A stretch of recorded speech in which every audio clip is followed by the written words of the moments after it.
മുള്ളൂർക്കരയിലെ ഗൃഹോപകരണ വ്യാപാര രംഗത്ത് വിശ്വാസ്യതയുടെ ഗ്യാരണ്ടിയുമായി KH home centre and gift palace. ഒരു വീട്ടിലേക്ക് ആവശ്യമായ എല്ലാ സാധന സാമഗ്രികൾക്കും KH home centre and gift palace, main road, Mullurkara.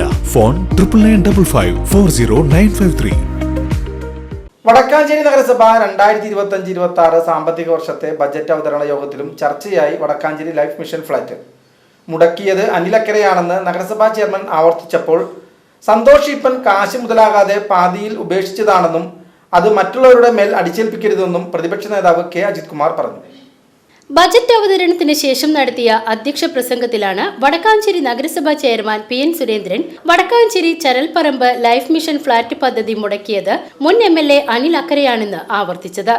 2016 കാലഘട്ടത്തിൽ ലൈഫ് നിർമ്മാണ പദ്ധതിയുമായി ബന്ധപ്പെട്ടുകൊണ്ട് ചരൽപ്പറമ്പിലെ വീട് നിർമ്മാണം, ഫ്ളാറ്റ് നിർമ്മാണവുമായി ബന്ധപ്പെട്ടുകൊണ്ട് റെഡ് ക്രസന്റിന്റെ സഹായത്തോടു കൂടി നിർമ്മിച്ചു കൊടുക്കാൻ വേണ്ടി ആലോചിച്ച പ്രവർത്തനം യൂണിറ്റാക്കാണ് ആ പ്രവർത്തനം നിർവഹിക്കുന്നത്. പഴയ നമ്മുടെ MLA പരാതി കൊടുത്തതിന്റെ ഭാഗമായി തട്ടി നിൽക്കുകയാണ്. ഇപ്പോഴും അത് നിൽക്കുക. ആരാണ് ഉത്തരവാദി? ഉത്തരവാദി അനിലക്കരയാ, തെറ്റിദ്ധരിക്കണ്ടായി. അങ്ങനെ പരാതി കൊടുത്തതിന്റെ ഭാഗമായിട്ടാണ് അവിടെ ഇപ്പോൾ കാട് പിടിച്ച് കെടുക്കുകയാണ്. പ്രേതാലയം പോലെ കാട് പിടിച്ച് കെടുക്കുന്ന ഒരു സ്ഥിതി നമുക്ക് കാണാൻ വേണ്ടി കഴിയുക.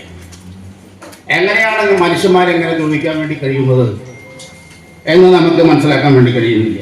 2016 ലൈഫ് ഭവന നിർമ്മാണ പദ്ധതിയിൽ റെഡ് ക്രസന്റിന്റെ സഹായത്തോടെ യൂണിറ്റാക് ചരൽപ്പറമ്പിൽ ആരംഭിച്ച ഫ്ളാറ്റ് നിർമ്മാണം മുൻ MLA അനിൽ അക്കരയാണ് പരാതി നൽകി മുടക്കിയത്. അനിൽ അക്കരയാണ് അതിന് ഉത്തരവാദിയെന്നും PN സുരേന്ദ്രൻ ആവർത്തിച്ചു. എന്നാൽ ശിവശങ്കരനും സ്വപ്ന സുരേഷുമാണ് ലൈഫ് മിഷൻ ഫ്ളാറ്റ് നിർമ്മാണത്തിൽ വലിയ അഴിമതിയുണ്ടെന്ന് ആദ്യം പറഞ്ഞതെന്നും ഇതേ തുടർന്നാണ് പ്രതിപക്ഷം പരാതിയുമായി രംഗത്തെത്തിയതെന്നും കെ അജിത് കുമാർ പറഞ്ഞു. വാങ്ങിയ കമ്മീഷൻ കൊടുക്കാതെ കാശ് മുതലാകാതെ സന്തോഷ് ഈപ്പൻ നിർമ്മാണം അവസാനിപ്പിച്ചു പോവുകയാണുണ്ടായത്. അതിന്റെ ഉത്തരവാദിത്വം മറ്റുള്ളവരിൽ അടിച്ചേൽപ്പിക്കരുതെന്ന് തിരിച്ചടിക്കുകയായിരുന്നു കെ അജിത് കുമാർ. ഈ ശിവശങ്കർ സ്വപ്ന സുരേഷും അതിന്റെ ആളുകൾ പറഞ്ഞത് ലൈഫ് പദ്ധതിയിൽ വലിയ അഴിമതിയുണ്ട്, ആ അഴിമതി അന്വേഷിക്കണമെന്ന് ആവശ്യപ്പെട്ടു. അന്നത്തെ പ്രതിപക്ഷമൊക്കെ ആവശ്യപ്പെട്ടല്ലോ, അന്വേഷണം നടന്നല്ലോ, ശിവശങ്കറിനെ അറസ്റ്റ് ചെയ്തല്ലോ. അതുമായി ബന്ധപ്പെട്ട് ഇവിടെ ലൈഫ് മിഷൻ ഫ്ളാറ്റിന് കൊടുത്ത പൈസ, ആ പൈസ 10 കോടി രൂപ നഷ്ടപ്പെട്ടു എന്ന് പറഞ്ഞല്ലോ. ആ കിട്ടിയ ആ അടിച്ച കമ്മീഷൻ വാങ്ങിയ ആളുകൾ കൊടുക്കാത്തതുകൊണ്ട് സന്തോഷ് ഈപ്പൻ കാശ് മുതലാതെ ഇട്ട് പോയതല്ലേ ലൈഫ് ഫ്ളാറ്റ്. എന്നിട്ട് അത് എല്ലാവരെയും വായന തള്ളിക്കയറ്റാൻ എന്തിനാ നോക്കണേ? ഇപ്പൊ നിങ്ങളുടെ MLA ഉണ്ടല്ലോ, കഴിഞ്ഞ തെരഞ്ഞെടുപ്പിൽ മത്സരിക്കുമ്പോ വലിയ പ്രഖ്യാപനം നടത്തിയ ലൈഫ് ഫ്ളാറ്റ് 1 വർഷം കൊണ്ട് ഞാൻ പൂർത്തീകരിച്ച് ആളുകൾക്ക് കൊടുക്കും. 4 വർഷമായില്ലേ, എന്താ പൂർത്തീകരിക്കാൻ? ആരെ തടസ്സം? എവിടെയാ പരാതി?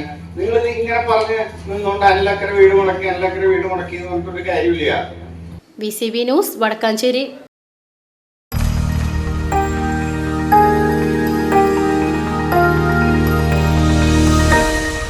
You are watching VCV News.